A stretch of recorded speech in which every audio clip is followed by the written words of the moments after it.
Hi everyone, welcome back to AFTV Transfer Daily, the show that keeps you up to date with players that have been linked with a summer transfer move to Arsenal. Now before we talk transfers, we've just got to touch in on the news from last night, which is that Arsenal have drawn Brighton in the third round of the Carabao Cup. It is a home tie, and listen, I think with ties, when you're, as a fan, I like the away trip. As a fan who's thinking more about Arsenal and just trying to get through to the next round, you want home ties. So there are a lot of Premier League ties. Obviously Man City playing Chelsea, a couple others as well sprinkled in there. We have drawn Brighton. Now we know Brighton have had a very good start to the season, very recently won at Old Trafford, and Graham Potter is doing an amazing job there. But Arsenal have got a home tie, you know, which you prefer. You prefer a home tie. You could argue that a home tie against a Premier League side might be a little bit more favourable than an away tie against a championship team that's on fire. Listen, we learned that the hard way, didn't we, against Nottingham Forest. The point is, whoever you get, if you want to win these competitions, you're going to have to play some good teams, and Brighton are certainly one of them. So will Arsenal get the squad depth needed to then be as competitive in those games while being able to rotate some of that first 11? We'll see as we go through some of the rumours today. But the rumours today, you know, yes, obviously we're discussing Arsenal transfer rumours, but you've got to look at what's happening around the window, because it all affects Arsenal in some way, shape or form, whether it be the inflation of prices, whether it be targets of ours that are getting looked at by others, Lucas Paqueta being one of them. But another one that I just want to talk about very quickly is Alexander Isak, who looks like he is going to Newcastle United for around 60 million. And doesn't that make Gabriel Jesus for about 42, 43, maybe even 45 million look a bit of a steal, especially when you look at his experience and the team he's been playing for at Man City and how well he started. Alexander Isak, someone we were looking at back in January. They were never going to sell for less than their release clause of about £75 million. And Arsenal decided not to exercise that. And I think in hindsight, it's looking a good deal. I do think Isak's going to do well at Newcastle. I think he's a tremendously talented player who will prove his worth. But yeah, Jesus for 45, I think we can be happy with what we've done. I think we can also be happy that we waited and got that deal done instead of hitting the panic button, let's say, and bringing in Isak for 75. Now, in terms of outgoings, we're talking about the Carabao Cup tie. One of the players that would have had some game time in that is Nicolas Pepe. His loan deal to Nice is almost complete. We know that it is just a loan with no obligation or option to buy, which I think is crucial, because I think that is Arsenal backing themselves and backing the player to actually go and yes, come back with only a year left on his deal, but go and prove his worth out in France. As I mentioned in the other shows, we've seen Tavares, Balogun really excel on loan. Now we've got Patino going to the Championship along with Norton Cuffy. There seems to be the two divisions that Arsenal are targeting a lot of their loan moves. And I think Pepe, having really shone in Ligue 1 already, you know, back at Lille, that is the reason we paid the £72 million fee to bring him in. We know he's going to a division, a country where he has proven himself before, and hopefully could rediscover his form, really bump that sort of transfer value up, and maybe Arsenal can get something decent from him next summer. Or if he does unbelievably well, maybe there's a chance we convince him to stay and, I don't know, get something out of him going forward. But it feels like this is the end of the road for Pepe. It feels like he's kicked his last ball for Arsenal, and now it's a case of just wishing him the best of luck. He'll go do well, and trying to get the value we can out of him for a potential sale next summer. We will see about that one. And of course, if he is to go, who's the replacement? Are we going to get a replacement? I spent all of January saying there's no way we'll let Aubameyang go without getting a midfielder, without getting a striker, and there's no way we'll let Maitland-Niles go without getting a midfielder. And Arsenal did exactly that. They were happy with the squad they had because the options out there weren't the best. But this one certainly feels like an exciting option if a deal can be done. It is Pedro Neto. Once the Pepe loan is complete, Arsenal will apparently test Wolves' resolve for their number one target. As we know, David Ornstein confirmed the other day that is Arsenal's number one target. Whether that means necessarily for this window or next, or maybe they're just looking at a future deal, who knows? But we know that Arsenal have been in touch with Jorge Mendes over the last month, so you've got to feel that Arsenal are going to be looking to prioritise something for the here and now. We will see with this one. I think this is a difficult deal to do right now, especially because it looks like we might want Yuri Tielemans as well. And listen, what's your school of thought? Do you get Pedro Neto now with everything we've got, and there you've added a ready-made Premier League quality winger who can come in and do a job and add that depth, add that quality, and then maybe save Yuri Tielemans for next summer where you can get him on a free? Or do you get Tielemans now? Do you get a cheaper winger for now as we're playing Europa League football, and then you get maybe Pedro Neto next summer when you're looking more at the Champions League? hopefully, I mean, listen, I'm backing Arsenal's getting to the Champions League, but that is a bit presumptive of me. Who knows? It's an interesting one. Pedro Neto. Rumours today are saying the Wolves want 60 million, and that is a lot of money. Arsenal fans won't thank me for saying the other day that when they were apparently reporting 50 million, I was saying, get this 65 million for this guy. So maybe I've done you no favours there, but obviously I'm only just messing. I mentioned all the big deals that are going on around the Premier League. Isak to Newcastle, and a bit of news that broke, I mean, almost within the same half hour, was that West Ham have had a bid of £42.2 million rejected for Lucas Paqueta. At the moment, it looks like Arsenal won't be attempting to sign him, even though we know that Edu is a big admirer of the player. Brazilian, 24-year-old. I know he would have been covered massively by Robbie on this show before.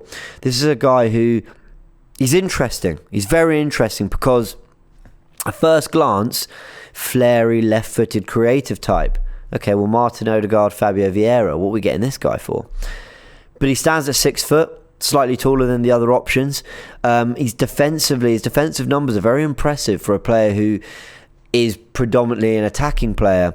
I think he was the only player to register something like a certain amount of shots, dribbles and tackles all in one game. You know, he could be a very complete midfielder who could maybe be more of a box-to-box option, play on the left side of a midfield three. So it'll be very interesting to see if Arsenal do go in for this. There were also reports that his agents are in London, not just to talk to West Ham, but to other London clubs as well. So we'll see. We'll see if Arsenal maybe, I don't know, if they don't get desperate, but maybe just think, okay, you know what, this is just an option we can't miss out on. And we know that Edu has spoken about him, so he's admired by Arsenal, but at the moment it looks like it might be other teams who are going to pick up Lucas Paqueta, West Ham leading the line. So let's see what happens with him.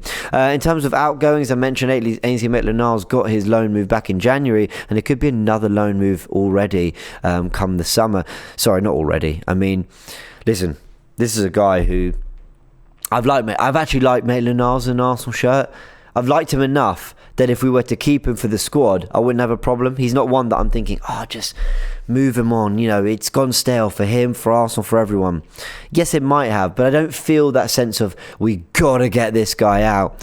But if we are, you know, you've got to command a fee, and Arsenal don't look like they're going to do that because they're in discussion with Southampton and Bournemouth over a possible loan deal. And apparently within that, Arsenal might exercise an option to extend his contract by a year to 2024, so that we don't loan him for a year and then he just walks for free. I mean, listen, the loan moves haven't worked. It didn't work at West Brom. It hasn't worked at Rome. Two very different clubs. One was him in the Premier League trying to prove what he could do. The other was in a different league playing with Jose Mourinho, and it didn't work there. So he's had two very different kind of loan spells. And in Southampton and Bournemouth, I'm not really sure what more we might learn. I mean, listen, if he goes in, he shows his quality, starts in midfield, gets 30 to 35 games a season. Maybe we'll see him, you know, again, drum up a bit of a value and go for something next summer. But it just feels like you've got to be commanding a fee this summer at this point. And I'm not really sure what more we're going to learn that we haven't learned from the other loans. But I really hope I'm wrong, because I think there's a real player in Ainsley Maitland-Niles. So we'll see. As we know, West Ham are interested as well. But it feels like that's a little bit of a cooler interest compared to Southampton and Bournemouth. So we'll see on that. And last but not least, listen, I'd love to get excited by this one. I think it's about being tentative with these kind of rumours. Reporter Dean Jones has claimed that Arsenal are keeping an eye on Wilfried Zaha as well. He has 1 year left on his Palace contract and could be a potential alternative to Pedro Neto. But, you know, at 29 years old, does he fit that Arsenal bracket of signing? Last year it was 21 to 23-year-olds. This year seems around the 25-year-old age. Listen, he's a terrific player, and I think he'll still have 2-3 years at this level.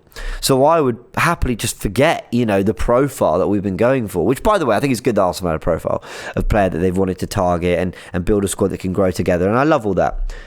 But if it's Zaha or nobody, get Zaha, because this guy can be just, he could terrorise teams from up front, from the right, from the left. He can hold up the ball, he can run in beyond, he scores penalties.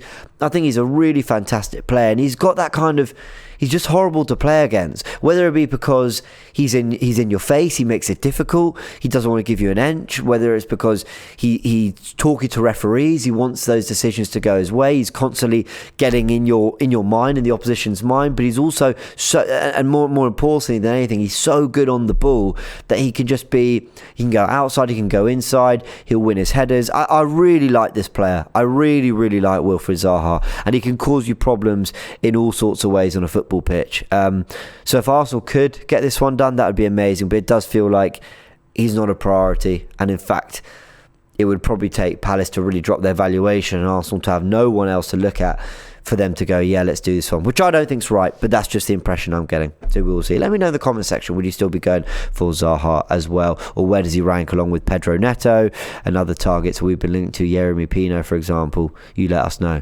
All right, guys, then we're going to leave it there. It's getting exciting. 1 week to go. This time next week is transfer deadline day. And, you know, I feel like, as I mentioned in yesterday's show, things are going to start to escalate now. That ball's going to get rolling a lot quicker, and we're going to find things fall into place. And actually, you know, deals have just been going on behind the scenes. I didn't even realise West Ham had signed Emerson from Chelsea. And where did that come from? So, yeah, we will see. I think we're in for a very exciting week, and hopefully Arsenal get the business done on the pitch, because for that deadline day, there's 2 home games. And more than signings, I want points on the board. Keep winning, Arsenal. We'll leave it there. A big thank you for everything. Smash a like on this video if you have enjoyed it. Do get into the comment section. Let me know your thoughts on everything. And if you aren't subscribed to the channel, go subscribe so you get all the latest updates, especially on the transfer front, because we will be doing breaking news whenever there is any to talk about. All right, we'll see you on the next one. Many thanks. Shop for AFTV merch at shop.aftv.co.uk. Subscribe to us on YouTube. Follow us on Instagram, Facebook, Twitter, TikTok, Snapchat and Twitch. We've got content for every platform, so check it out.